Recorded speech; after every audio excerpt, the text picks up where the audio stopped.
When did you realize you were on a date with a psychopath?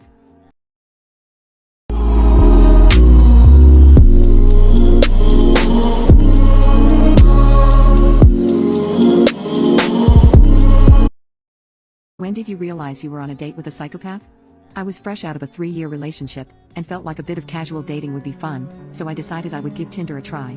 I made it clear to the few people I actually matched with that I didn't actually want anything serious, just a dinner date or a pub night here and there. Around a week or so after creating my account, I matched with a really cute guy. I'll call him Pete. He had just moved to my city and also wasn't looking for anything serious, he just wanted to meet some people and see some local spots. The first night, we met up at a well-known tapas bar. I chose this place because I had a few friends that were waitresses and bar staff there, so I felt safe meeting a stranger here. He was on time, we had nice chats, and he was overall just a really cool guy. We talked about work, where we were staying now, and it turned out he was a software engineer that had only moved here a couple months ago. He was currently staying with some friends, and since I knew rent was quite pricey, I didn't question it. He asked where I live, and I told him I was lucky enough to have a nice single-bedroom apartment in the downtown area. He then offered to drop me off at home, but I said no, I'd prefer to Uber home by myself. He asked if this was because I was meeting someone else after him, and I laughed because I genuinely thought this was a joke. Turns out it was the first red flag of many that I walked past. The next time I saw Pete was 3 days later. He said he knew it was soon, but he actually couldn't stop thinking about me and he wanted to see me again. I figured what the hell, and met him at a different restaurant. I chose this one because I also knew the owner as I went to school with him. This place was much pricier and he got really annoyed that I was ordering expensive food. I couldn't understand why, since I insisted on paying for my own stuff both times we met. That night, same story, let me drop you off at home, please. Again, I respectfully declined. We were in the middle of this conversation when he got a call. He stepped away but I could still hear a fair amount. No, I think I'm gonna stay with you again. Yeah, I'm with her. Don't worry about it. Okay, I'll be home soon. I figured he was probably chatting to his roommate or maybe his mom, but I didn't ask. He comes back to our table. Please, I insist.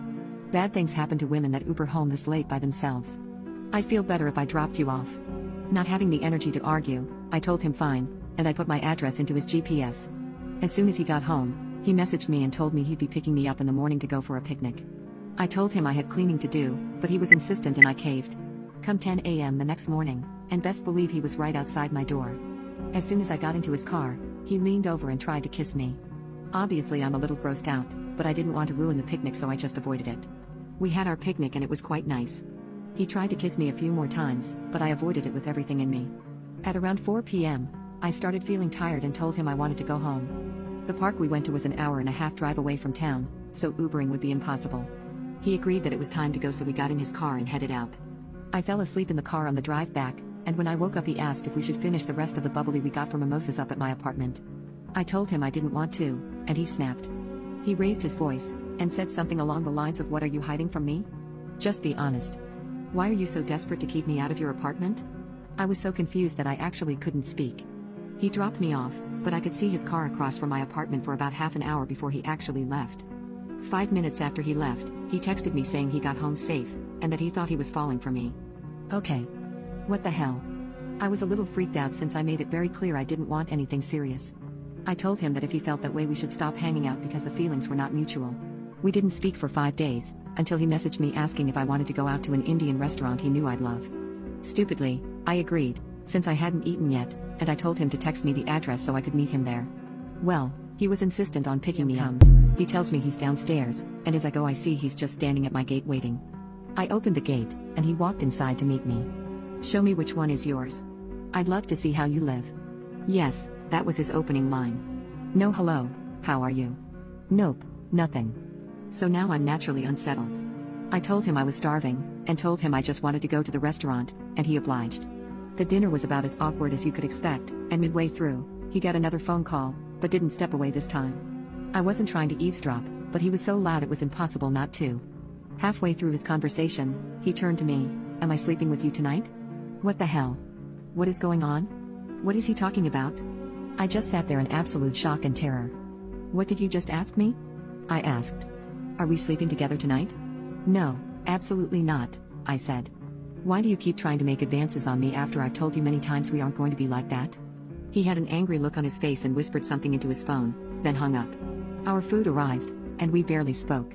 I asked him why he said that earlier, and he spun the story to how he just wanted to see how I live. I then said to him, very frankly, that I don't like having strangers in my apartment. The bill came, and as usual, I paid for myself, he paid for himself. I told him I was going to Uber home, but he said, "What's the use? I already know where you live. Let me drop you off." By now I'd already decided that this would be the last time I saw him. I got into his car and reached back to grab my sweater that I left there earlier, but instead I saw a large open duffel bag. From what I could see, there were a crap ton of clothes, toiletries and a pillow. Now I don't personally drive or own a car, but I know my sister always has a bunch of random crap in her car. This specific set of stuff, however, did not seem random. He was dead quiet on the drive back until we got to my apartment. "Do you know how selfish you are? I've had no issue driving you around, but you don't want me to sleep with you." At this point I knew I was dealing with someone mentally deranged. I told him I've never had an issue with Ubering, and that if he was so touched, I had no issue paying him what the Ubers would have cost me. I was so fed up and done with his BS. He then received another call. I could hear another woman talking on the other side of the line. I thought it may have been an ex-girlfriend or something, but before I'd even had a chance to process what was happening, he hung up and started yelling at me. "I have nowhere to go. Are you happy now? You're just an ugly spoiled brat living off mommy and daddy's money. You're just using me for a ride like I work for you." My whole body went stiff with fear. I didn't know if I was going to cry or throw up. In my head I was just planning my escape from this hellish vehicle. I went to open the doors of the vehicle, but it was locked. "Unlock the door, you're scaring me," I said. He just sat there not saying anything. I could feel my heart beating out of my chest at this point. I told him to unlock the doors again, this time being more stern, although I'm sure he could hear the tremble in my voice. He looked over at me with rage in his eyes and unlocked the door. He then screamed at me to get out of his car, and to never speak with him again. I was more than happy to oblige. I immediately jumped out of the car and ran to my apartment. I didn't look back, but I knew he was still there. I blocked Pete and I haven't seen him since. I'm still not sure what his problem was. Later on, I heard from a friend of a friend that Pete was kicked out of his last girlfriend's apartment for abusing her. I figured that was most likely her calling him during dinner to pick his stuff up. I also think I was his next victim. All I know is that he scared the crap out of me and I dodged a massive bullet. I hope I never see him again.